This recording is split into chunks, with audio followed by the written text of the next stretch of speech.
This week on the APUSH Show, we're looking at Chapter 24, The New Deal. And Taft is larger than life in the New Deal, because he's a big deal. We'll look at the launching of the New Deal. Did it fail to launch? Did it soar like a rocket? Or did it crash? We'll look at the New Deal in transition. I wonder what it transitioned to. Did it start as a New Deal caterpillar and transition to a New Deal butterfly? We'll look at the New Deal in disarray. Was it in disarray or datarray? And lastly, we'll look at the limits and legacies of the New Deal. What were the limits and legacies of the New Deal? What are the limits and legacies of Taft sitting on that book? You'll just have to wait and find out this week on the APUSH Show.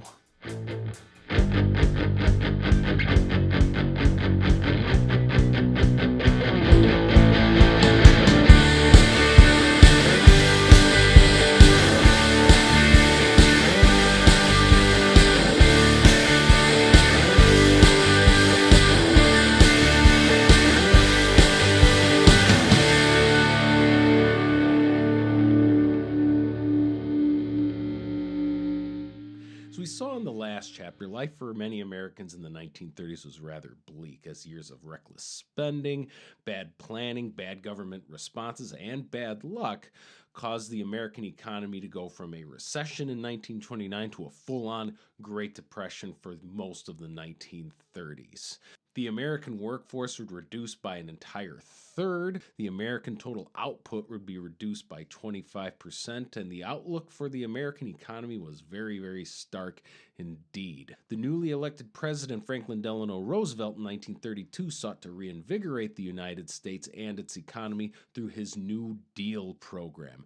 And though he largely failed to pull the United States out of the Great Depression, the New Deal would massively transform the United States in terms of its politics, its economics, its society, and its culture. So Taft, you ready to talk about the New Deal? Ha! I see what you did there, cheeky beast. We often associate the 1930s with the words panic and depression, which are very apt because the dismal economic situation left a lot of people scared and sad. FDR would prove to have a personality uniquely suited to help calm many Americans' fears and anxieties, as he was a skilled political operator who knew how to use charm, positivity, and a good relationship with the press to maintain an image of himself and the nation of good health and prosperity. What makes this all the more impressive is that neither the United States nor FDR were in really good health at all, as the former was in the middle of the Great Depression and the latter couldn't walk because of the disease polio. But regardless, Roosevelt's use of the radio with his fireside chats would help the nation understand his policies and bring needed confidence to many Americans. In addition to simple reassurances that Americans had, quote, nothing to fear but fear itself, unquote, Roosevelt would also institute a bank holiday, which is basically a fun way of saying, hey, let's close all the banks that are on the verge of ruin until we figure out how to solve the issue of all the banks about to be ruined. Banks would be closed for 4 days, and Roosevelt and Congress would pass the Emergency Banking Act, which would send emergency funds from the Federal Reserve to many of the larger banks. Smaller banks were often forced to close. The act also sought to balance the federal budget by cutting salaries to federal employees and reduced pensions to World War I veterans. Interestingly enough, these same banks that got bailed out were the same ones whose reckless banking policies made the Depression as bad as it was in the first place. And here we see the government and finance being locked into a sort of devil's bargain as financial institutions failed the American people, and the American people were forced to pay the bill to prop them back up again. But at least people could start drinking again, eh, Taft? Man, what a buzzkill you are. FDR also moved to repeal Prohibition, as pretty much everyone agreed that it was a colossal failure. He would institute an interim legalization of beer until the 21st Amendment was passed in 1933, which repealed the 18th Amendment, which was the Prohibition Amendment. Americans would raise a toast to that. But smooth talk, alcohol, and banks won't fix a depression, whether it's economic or personal. It needed something more, and FDR decided to start with the broken agricultural system.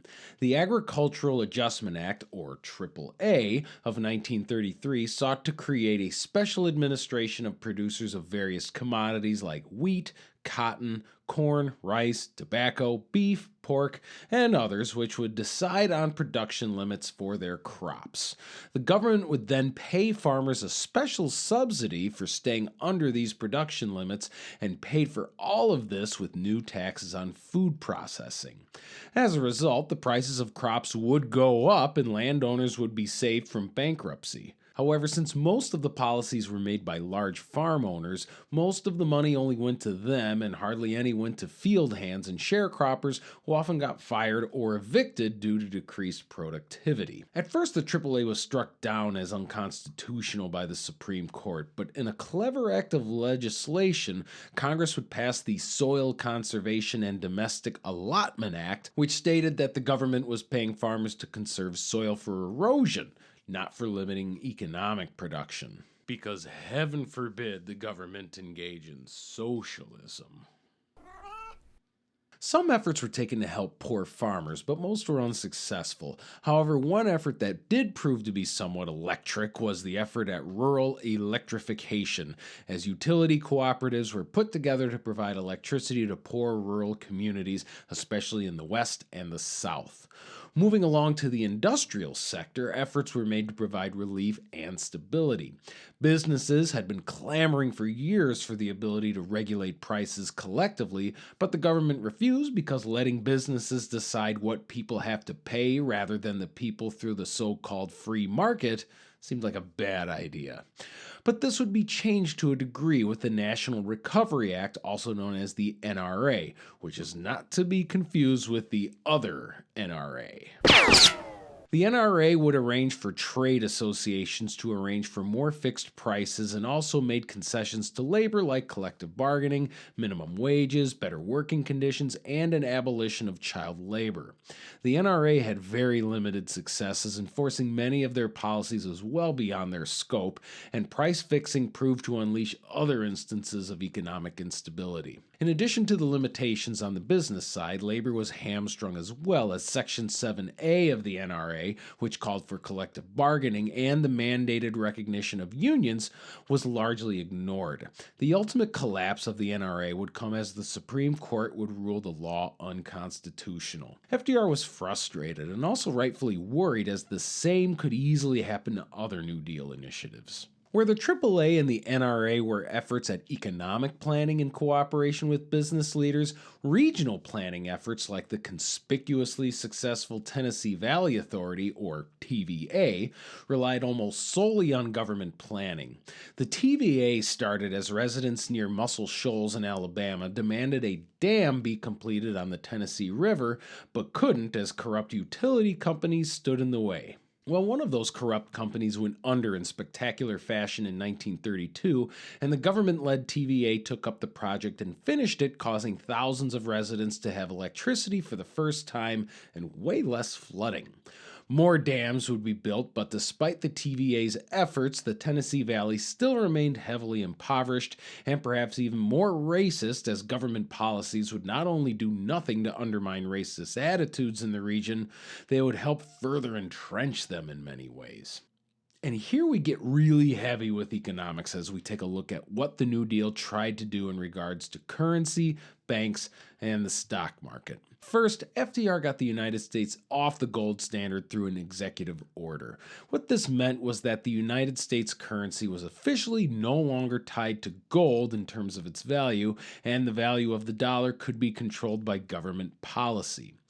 Though this gave the government greater control over the amount of currency in circulation, it didn't do a whole lot to ease the Great Depression. Second, Congress would pass the Glass-Steagall Act in 1933, which sought to give government the ability to regulate banks. Laws would be passed that would require banks to separate their investment banking from their commercial banking. This basically means that there had to be a separate bank for big business investment purposes and another separate bank used for small business and everyday loans and savings for regular people. Basically, Glass-Steagall tried to ensure that if the investment side of banking fails, regular people don't lose their entire life savings like has happened in the Great Depression.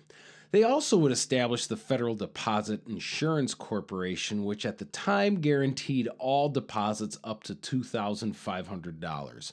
Nowadays, the amount is $250,000 per person. What this means is that a bank has to be able to guarantee that every person who has money in the bank has that money completely available for withdrawal as long as it's less than $250,000. So that means that there would be no more instances of banks issuing more loans than savings and thus destroying people's life savings. That is, unless you have more than $250,000 in the bank. Wait, you have an accountant? Wait, you have a phone? Wait, you have money? To protect the public from businesses involved in the stock market, the Security and Exchange Commission, or the SEC, was established to monitor businesses and to make sure they weren't committing massive amounts of fraud on the American public. The SEC still exists to this day, and considering how busy they have been lately and always, we can tell that the overall moral compass of the American business community is still very, very lost in a lot of ways. And if you haven't already gathered, the federal government greatly increased its role in American lives by providing a lot of relief during the Great Depression. And if you're struggling to remember all of these programs and the acronyms that represent them, that's okay because I have just the thing to help you remember. More acronyms. One of the first agencies Roosevelt would establish was the Federal Emergency Relief Administration, or FERA, which gave funds to local governments for the purpose of revamping their own relief agencies. There was also the Civil Works Administration, or CWA, which put many unemployed people to work on temporary projects, which sometimes had lasting value and other times did little more than give people something to do and get paid for it. One of Roosevelt's personal favorite programs was the Civilian Conservation Corps, or CCC, which put scores of mostly young men to work in the creation of national park facilities, building reservoirs, planting trees, and other conservation efforts. There were also agencies to provide mortgage relief for farmers as well as homeowners, and though many of these efforts did help a lot of people, they didn't help a whole lot of women or people of color, at least not directly, as many of these programs were largely exclusively for white people. Here we see one of the more conspicuous aspects of economic segregation, as the government literally gave money to white men and largely denied aid to African Americans, Latinos, Asian Americans, and women. And in addition to perpetuating and solidifying racist attitudes and tendencies, the New Deal also didn't provide any meaningful belief among the American people that the Depression would end.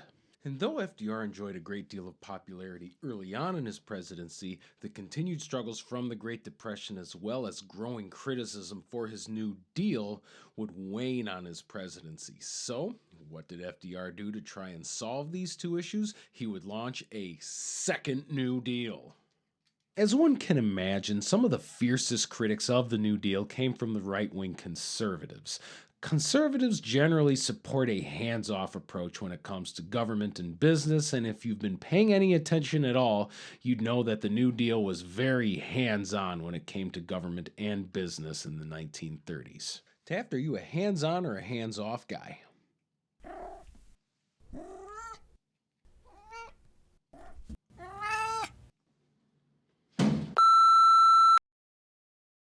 Some wealthy northern industrialists would reshape the American Liberty League. This was an organization that previously resisted Prohibition, but its new focus would be in resisting the New Deal policies. It never really got much further support from anyone other than those who initially reshaped it. But other movements against the New Deal would pop up throughout the country. Oftentimes these movements weren't necessarily coming from the left or right, but from other non-classifiable places. One was the Townsend Plan, which was created created by an elderly physician, Dr. Francis E. Townsend. He would advocate that the Depression be solved by giving old people over the age of 60 a large pension every month, forcing them to retire and forcing them to spend all of said pension every month. The idea was that this would free up jobs for young people, inject money into the economy, and create an upper class of old people to rule over the nation like lords, kind of. For some reason, it didn't get much support from people under the age of 60. But what was of a great concern to the Democratic Party was the emergence of Huey Long on the national political scene. Huey Long was a charismatic and incredibly popular politician from the state of Louisiana. He dominated the state as governor due to his dynamic personality as well as his strong record for progressive reform. He served as governor until term limits forced him out of office, but he would win the senator's seat easily. Long's major alternative to the New Deal was the Share Our Wealth Society. Under this plan, the rich would be taxed heavily, and that money would be then given to the poor to provide a home and a guaranteed yearly wage. His plan attracted many poor followers and also gave the Democratic Party a large degree of worry, as Huey Long could split the Democratic vote should he run for president, thus paving the way for an easy Republican victory, potentially. And in response to this growing criticism, as well as the apparent ineffectiveness of the New Deal, Roosevelt would launch his second New Deal in 1935.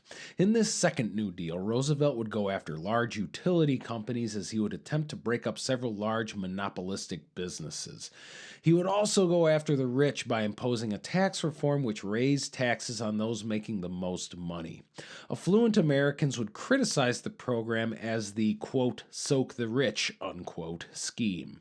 Roosevelt would also make a key concession to American workers by signing the National Labor Relations Act of 1935. This was also known as the Wagner Act, as it was named after the progressive New York senator Robert Wagner.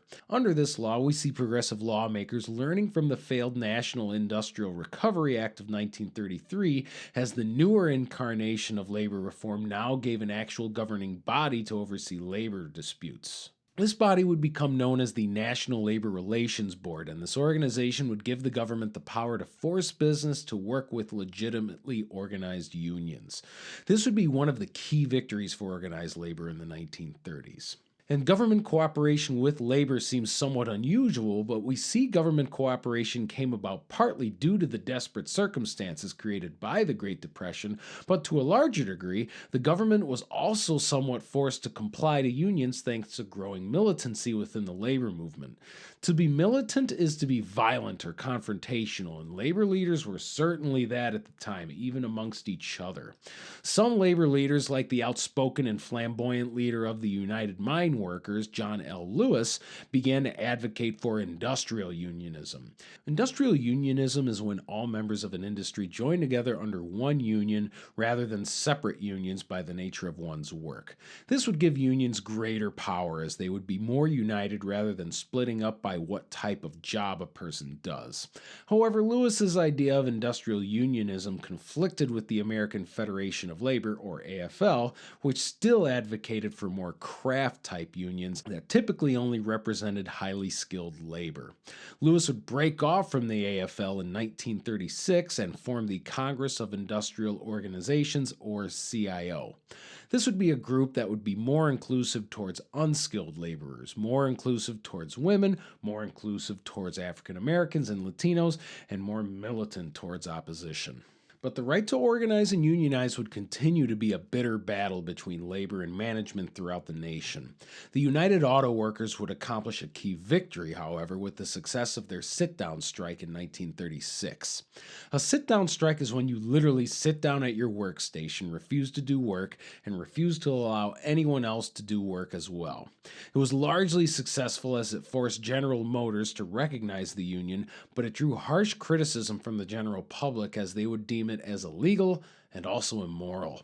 The last gasp of the old tactics of brutal union suppression would occur fittingly in Chicago in May of 1937, the home of the famous Haymarket riot that had occurred nearly 50 years previously.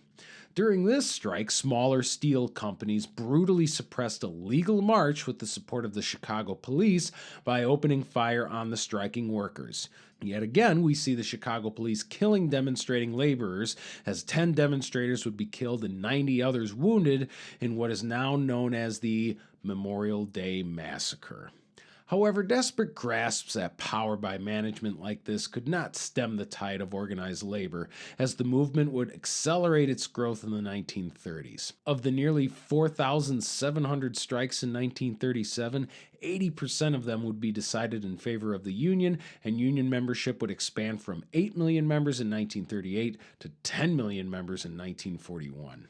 In addition to supporting labor, the federal government would also further increase its role in the lives of Americans as it became America's chief pension system in 1935 with the Social Security Act.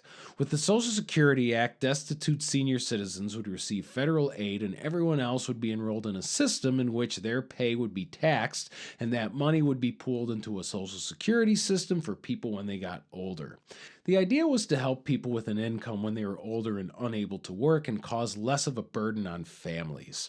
However, it's worth noting that much like other government aid programs of the 1930s, the Social Security program would further instill systems of racism and sexism as it excluded domestic servants and agricultural workers who were predominantly black and female. The Social Security Act would also provide unemployment insurance, which was paid for by taxes on employers and given to those who were laid off and needed temporary financial assistance until they found work. This was framed as insurance and not welfare for a reason, as it was seen as something that everyone paid for like an insurance plan, but people would only need in the case of unfortunate circumstances. And here we see the government providing aid to many of the nation's most vulnerable people, like the elderly, the disabled, as well as young children and their mothers. But despite its benevolence, this act would be much maligned by many, like my great-grandfather Weber, who hated the idea of people getting money without having a job.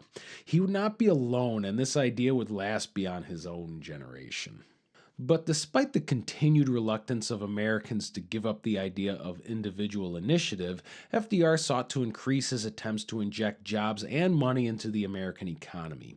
He would launch the Bold Works Progress Administration, or WPA, of 1935. This was very similar to the Civil Works Administration that was launched earlier, except it was way bigger. The project would cost $5 billion in the first few years alone and would put millions of people to work. Over 100,000 government buildings like schools, post offices, and other government office buildings would be renovated. Nearly 500,000 miles of roads would be built, 100,000 bridges would be built, and 600 airports would be built as well, including Midway Airport in Chicago.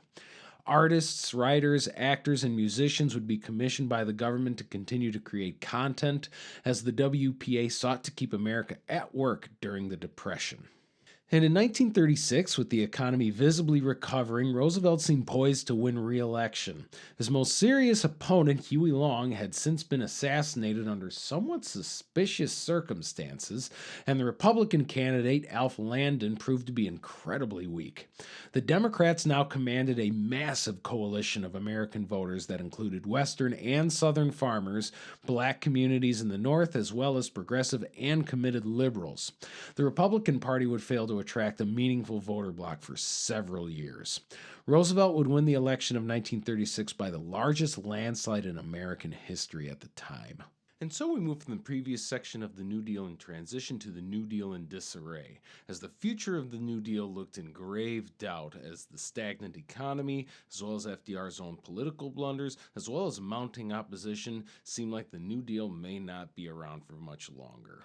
With re-election under his belt as well as a larger majority in Congress, FDR looked to take down one of his main obstacles to the New Deal, the Supreme Court. The Supreme Court struck down the National Recovery Association and the Agricultural Adjustment Administration earlier in the FDR presidency, and he worried they would strike down his latest policies. To ward this off, FDR would message to Congress that he intended to increase the amount of justices on the Supreme Court by 6, raising the number of judges from 9 to 15. The idea was to appoint a bunch of loyal judges and thus make the court much more friendly to FDR's vision. But a lot of conservative and liberal lawmakers didn't sit well with this effort, and the Supreme Court itself didn't either. Interestingly enough, though, the court would approve and uphold the Wagner Act and the Social Security Act, which gave Congress enough reason to vote down FDR's proposed restructuring of the Supreme Court. Because of his actions with the courts, FDR's support within the Congress began to fall apart to a degree. But the New Deal would eventually be undone by Roosevelt's own lack of commitment to his program, as well as mounting opposition within the Congress. As the economy showed signs that it would continue to crawl back to its pre-Depression numbers, FDR became convinced by his economic advisors that it was more important for him to balance the federal budget. Many worried that the massive increase in federal spending was going to lead to inflation and even more economic instability.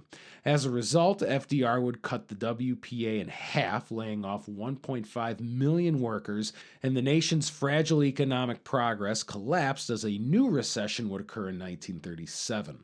Critics would call this the Roosevelt recession, and FDR would ask Congress for another $5 billion in public works projects and aid, and as the money went back into the economy, growth also increased. In addition to this new money, FDR would also institute antitrust laws in the temporary National Economic Committee and also help pass the Fair Labor Standards Act, which for the first time established a national minimum wage and a strict limit on child labor. But just like the Social Security Act, the Fair Labor Standards Act would not be extended to domestic servants and agricultural workers, which meant that a minimum wage and child labor protection was not extended to a massive and disproportionate number of women and people of color. By 1938, congressional opposition made the passage of any new public works or public aid programs essentially impossible. Also, FDR became preoccupied with mounting tensions overseas rather than economic recovery, and the New Deal was essentially over.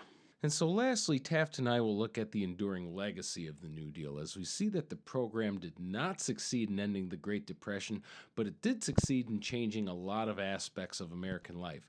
Taft has had enough of the New Deal. Taft, have you had enough of the New Deal? I can see that. All right, with or without Taft, we'll see that though the New Deal was not openly hostile towards people of color or women, it would solidify and in a lot of ways reinforce certain prevailing attitudes that were at their core very racist, very sexist, and very inequitable. One of the roles of the federal government that emerged from the New Deal was that of the broker state. This was the idea that the government essentially mediated disputes between various competing interests within the nation, whether it be business, labor, agricultural interests, or consumer groups. Essentially, whichever group was able to organize itself into the most influential group within the public eye would win the favor of the government. But we would see that though the government became more democratized to a degree, it also failed to empower groups long marginalized within American society. And if anything, the New Deal actually further reinforced inequality in a lot of ways. FDR and his New Deal did a great deal to help African Americans on the surface. FDR and his wife, Eleanor Roosevelt, would make public displays of good faith with the black community, whether it was allowing Marian Anderson to sing on the steps of the Lincoln Memorial, or appointing black members to second-level cabinet positions like Robert Weaver or Mary McLeod Bethune. But FDR made crucial and terrible bargains with his own New Deal programs, which would solidify racial inequality for generations to come. The Civilian Conservation Corps, the Tennessee Valley Authority, and the National Recovery Administration would allow blacks to be paid less than whites, would reinforce segregation by housing black workers separately from whites, and in some instances refused to grant blacks employment within programs at all. The New Deal housing program, the Federal Housing Administration, would begin the process of housing segregation that we still see today by refusing to grant subsidized mortgages to black families who wanted to live in white areas of the country, segregating public housing projects, and designating black neighborhoods as unsafe for investment, which in turn discouraged investors, prevented funds from being invested into neighborhoods containing people of color, caused the so-called black areas of town to become the so-called bad areas of town, which in turn led to generations of more entrenched and financially sophisticated housing segregation that we still experience today. We call this redlining because the federal government would literally draw red lines around various black populated areas within the country so everyone could easily know where to not invest money and where people of color were supposed to be left isolated, ignored, and left to rot. So if you're wondering why people of color only live in certain sections of big cities or only in certain suburbs, realize that that is no accident. The federal government, via the New Deal, reinforced housing segregation and racial inequality for generations to come, and we still see it today. The New Deal would also do very little to solve the massive issues of inequality faced by Native Americans. Native Americans would find a key ally in the Commissioner of Indian Affairs, John Collier. Collier sought to win for Native Americans the right to own land collectively and access said land in the same fashion as they had decades earlier before the allotment policy of 1887, which tried to force Native Americans to embrace individual land ownership. He succeeded to a degree with the passage of the Indian Reorganization Act, which gave Native Americans the right to own land collectively and helped tribes to increase total land ownership by 4 million acres and increase Native American land income from under 2 million in 1934 to over 49 million in 1947. But despite these increases, Native Americans remained the poorest segment of the American population. And just like with African Americans, we see the New Deal was not openly hostile towards gender equality, but the support of inequitable gender norms within federal programs would in many ways legitimize and reinforce gender inequality for generations to come. Women did experience some symbolic gains during the New Deal with the appointment of Frances Perkins as Secretary of Labor, as well as the election of Hattie Caraway, marking the first time a woman was elected to a full term within the U.S. Senate. Of course, one can also not fail to mention the continuous efforts by Eleanor Roosevelt to include more women within key roles within the federal government. But for the most part, New Deal programs perpetuated the idea that work was a male space and females were to be relegated to the domestic sphere. New Deal relief programs offered few opportunities for women, and the NRA sanctioned the practice of offering lower wages to female workers. There was also the issue of domestic servants being excluded from Social Security. Though it wasn't explicit in its lasting damage to women's rights, the New Deal reflected and reinforced the prevailing attitude held by many Americans, including many women at the time, that a woman's place was behind that of a man. But the southern and western regions of the country would not be ignored by the New Deal. More federal funds would go to the South and West than any other part of the country, mostly because the South and West needed development far more than any other part of the country. The West still was in need of large infrastructure improvements, as the construction of roads, bridges, dams, and irrigation projects were badly needed in a region that remained severely behind many parts of the country in terms of quality of life improvements. The South wasn't much different, as the construction of roads, dams, and electric grids would improve the lives for many Southerners. However, in neither region would the New Deal challenge pre-existing racial and ethnic inequalities, and as we've seen before, a lot of times they actually reinforced many of these inequalities. This was especially disappointing in the South, as racial inequality remained a massive problem, as Jim Crow segregation remained in firm standing and would for at least another few decades. However, when analyzing the overall legacy of the New Deal, one will often hear the lasting criticism that the New Deal failed to engage in the government spending and commitment needed to pull the nation out of the Depression. That wouldn't come until the massive government and public commitment to spending created by World War II, as well as the massive economic advantage that resulted for the nation after the war's end. The New Deal would also begin to establish the government's increasing role as provider of economic stability for many Americans. Gone were the days where the government was seen as best removed from the economic lives of American citizens. The New Deal would usher in a new role for the government as the federal welfare state was established, though it wouldn't be American welfare without reinforcing severe racial inequality and imposing a great deal of guilt and shame upon those who have nearly no other option but to receive government assistance, especially if they were people of color. But one of the most overlooked effects of the New Deal would be its impact on the landscape of American politics. The New Deal would establish the federal government as the supreme influencing government on American lives, more so than state and local governments at the time. It would establish the executive branch of the president as the most powerful branch of government and would establish the Democratic Party as the most dominant party in the country for the next 30 years. The political alignment that we know of today would begin to take shape as the Democratic Party, which was a largely lost and dying party in the 1920s, would become the party of a massive coalition of liberals, African Americans, workers, Southern whites, and farmers. It would shift the political focus for most Americans away from cultural issues to economic issues that directly impacted people's financial situations. But the nation would soon shift its attention away from issues regarding local economics and more towards issues overseas, as the prospect of another massive world conflict seemed to ominously loom in the near future for most Americans in the 1930s. And that wraps up this week's discussion of the New Deal as we look at both the successes and limitations of the New Deal that tried to lift the nation out of the Great Depression but ended up succeeding in achieving things perhaps people did not really intend to when they designed them. Next week, we'll start looking at the world events of the 1920s and 30s that would eventually lead to World War II. As always, on behalf of myself and William Howard Taft here, thank you guys so much for watching, and don't forget, you gotta keep pushing, G.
Taft, you were really bad this week. Are you not sorry at all for how bad you are?